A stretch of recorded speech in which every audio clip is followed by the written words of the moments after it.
철산 8구단지 재개발의 문제점과 안전을 위한 법 조례 개정 방향에 대해 최홍엽 철산 8구단지 정상화 추진위 위원장님께서 발표해 주시겠습니다. 안녕하세요. 강릉시에서 굉장히 문제가 있는 재건축 조합의 철산 8구 조합인데 제가 그 정상화 추진위원회 위원장을 맡고 있습니다. 정말 너무 억울하고 손해가 막심합니다. 이거 한 화면으로 보일 수 있어요? 이 박사님 한 화면으로. 아, 잘 들리시죠? 네. 이 원래 그 재건축 재개발도 마찬가지지만 총 9단계의 표준 행정 절차를 가져야 됩니다. 그런데 저희 철산 8구 조합은 그 9가지 중에서 중요한 것들을 절차를 지키지 않았기 때문에 문제가 많이 되고 현재까지 1인당 약 4억의 손해를 보고 있습니다. 이 표를 보시고 제가 설명을 잠시 해드릴 테니까 이해를 해주세요. 이거 화면에 안 나와요? 보기에 보기 메뉴 보기. 이게 왜냐면 한눈에 보셔야지만 될 것 같아서 잘려지면 안 될 것 같아서 로컬 홈페이지라서 여기 페이지가 있구나. 안 돼요? 네, 두 페이지가 있어요. 아니면 두 페이지로 나눠 보게. 그럼 안 세? 세 페이지. 한 면에 한 페이지 오케이. 이렇게만이라도 보겠습니다. 자, 저희 그 철산 8구 조합은 요 화면 2004년도에 추진위가 구성이 되고 2014년에 조합 설립 인가를 받습니다. 10년 거의 15년 만에 받죠. 그리고 저희가 2025년도에 입주를 합니다. 약 11년 차에 입주를 하게 됐죠. 그러니까 실질적으로 어떤 그 재산상의 피해나 예산이 들어가는 것은 조합 설립 인가서부터 들어가는 건데 물론 추진위 때부터 돈은 들어갑니다. 그러나 예산표를 보면은 조합 설립 인가서부터 다 정산이 되기 때문에 거기를 기준으로 하게 되는 거죠. 네. 총 9가지 단계를 보면 표준 재건축이 있습니다. 추진위 구성, 조합 설립, 정비사업계획, 사업시행계획, 그 다음에 관리처분, 그리고 좀 화면 좀 올려줄래요? 관리처분 다음에 그 밑으로 좀 더 내려주세요. 준공, 이전 고시를 하고, 해산을 하고, 청산을 하는 그런 9단계에 걸칩니다. 근데 저희는, 다시 화면 올려주세요. 조합을 설립하고 시공사를 선정하는 절차를 하게 됩니다. 원래는 사업 시행 계획이 승인이 난 다음에 시공사를 선정하는 것이 표준 절차거든요. 그러니까 시공사를 선정해놓고 정비사업 계획이 되고 사업 시행 계획이 나서 착공할 때까지 거의 몇 년입니까? 14년부터 착공을 22년 1월에 했기 때문에 약 7년 동안의 공백을 갖습니다. 시공사만 뽑아놓고. 엄청난 실수를 하게 되는 거죠. 그래서 시공사를 뽑아놓고 공사비가 7,783억이었는데 맨 마지막에 내려가 보면은 화면 다시 내려봐 주세요. 공사비가 1조가 됩니다. 그러니까 약 3,000억, 아니 2,800억 정도의 공사비가 늘어나는 거죠. 그것을 관리처분을 통해서 조합원들에게 제대로 된 정보를 제공하지 않았기 때문에 그렇게 손해보는 겁니다. 왜? 조합원은 빨리 가자고만 요구를 하는 거기 때문에 그렇습니다. 다시 화면 좀 다시 올려주세요. 이게 한 화면에 나오면 좋은데.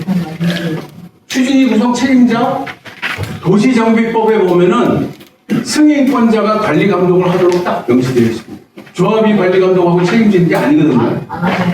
광명시 조합 설립도 광명시, 정비사업계획도 광명시가 다 승인하는 거죠.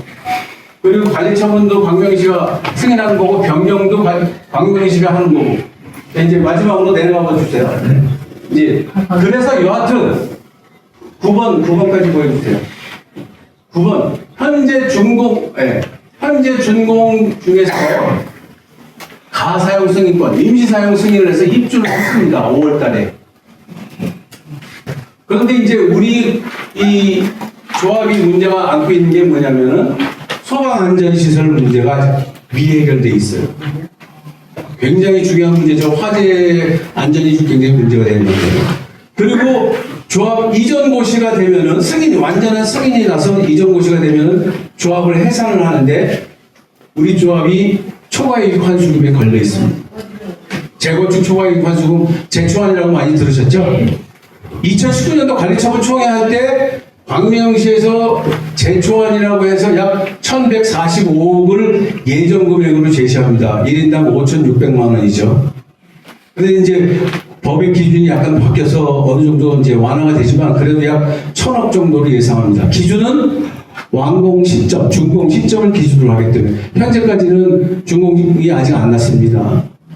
그래서 현재까지 조합원은 여기에 있는 공사비 증액, 조합원 분양 증액분, 그 다음에 초과이익 뭐 이런 초과이익은 빼고 7,980억을 손해를 봅니다. 그래서 조합원 1인당 약 3억 9천 정도의 피해를 보게 되는 거죠.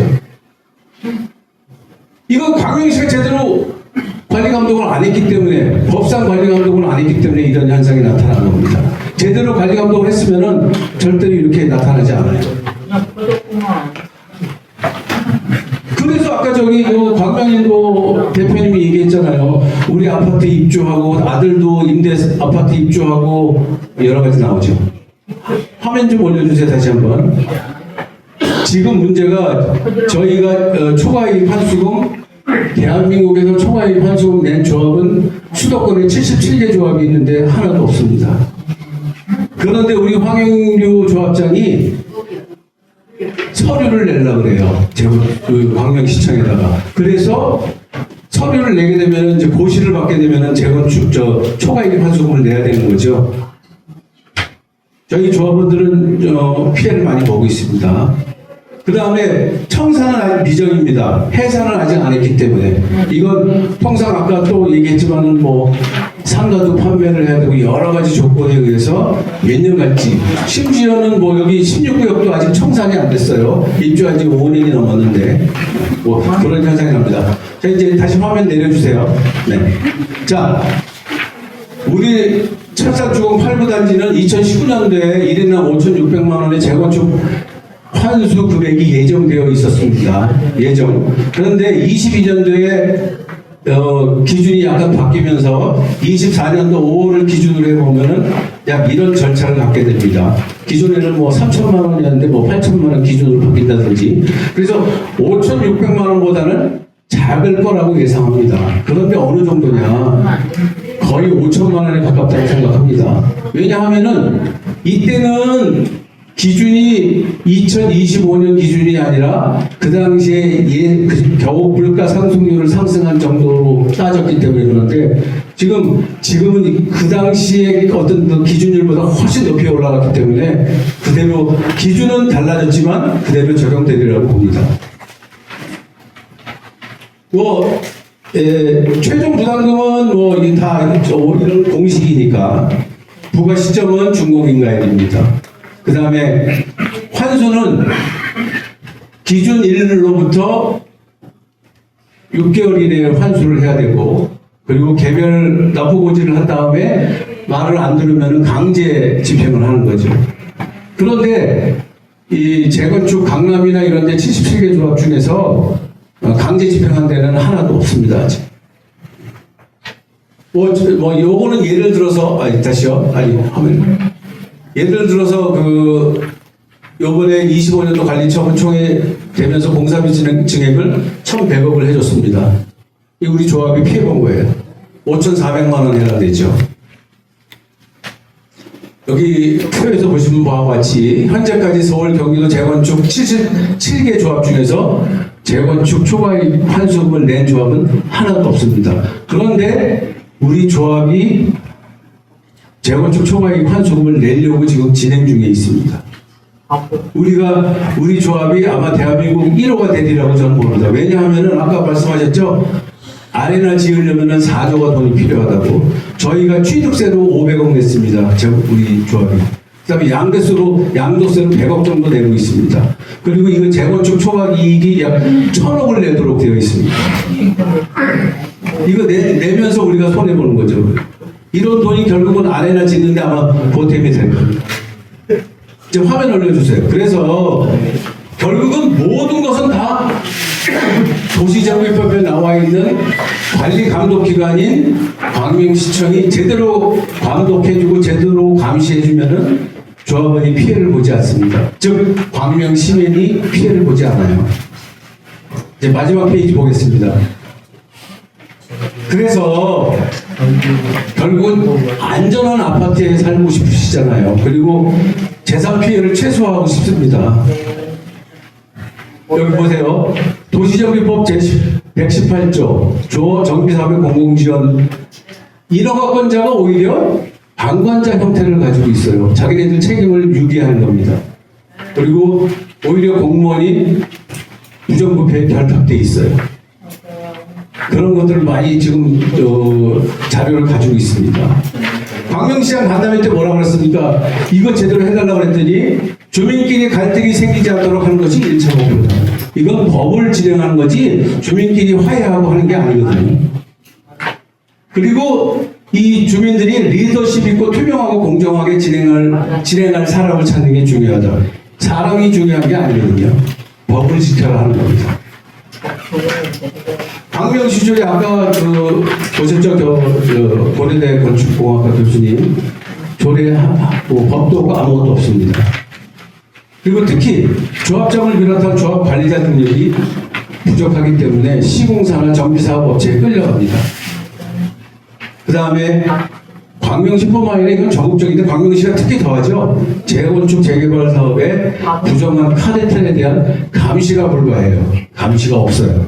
그러니 저는 부정한 짓을 저지르는 겁니다. 화면을 올려주세요. 아니 내려주세요. 죄송해요. 자, 그래서 어떻게 보완을 해야 되느냐? 공공관리제나 공공감리단 이런 것을 도입해야 됩니다. 대통령께서 뭐라고 말했습니까? 부정비리가 너무 많다. 공공관리제를 도입하면 된다. 왜냐하면 그분이 성남시장한테 이런 걸 했거든요. 재개발 결정부터 시공호까지 주민 참여 보장되는 국민주권형이 되어야 합니다. 여기 국민주권형 보이시죠? 여러분들이 주권을 가지고 감시하고 감독을 해야 된다는 겁니다. 최소한은. 그리고 경기도청에 이런 시민감리단이 운영이 되고 있어요. 특히 경기도 교육청에 대해서는 이런 거를 움직여서 그 학교를 짓는다든지 이럴 때 교육청이 다 감시를 합니다. 해당 주민들이 나와서. 그래서 저희 인허가권자의 방관자 형태와 광명시 조례를 보완해서 우리 감시단을 만들어야 됩니다. 여기 보면은 감시기구 가칭 광명시민 참여형 안전 및 감시위원회라는 그 감시단이 반드시 필요하다고 생각합니다. 그리고 정보공개 요청 시에 100% 제대로 정보공개가 안 되고 있죠. 그리고 민원 발생 시에 민원인 입장에서 해결을 해야 되는데 광명시가 민원인 입장에서 해결해 주는 것이 아니고 조합 입장에서 해결을 합니다. 제가 이제 저희 조합에 제가 정상화 추진위원장이니까 저는 조합 게시판에 들어가서 글을 못 쓰게 막았습니다.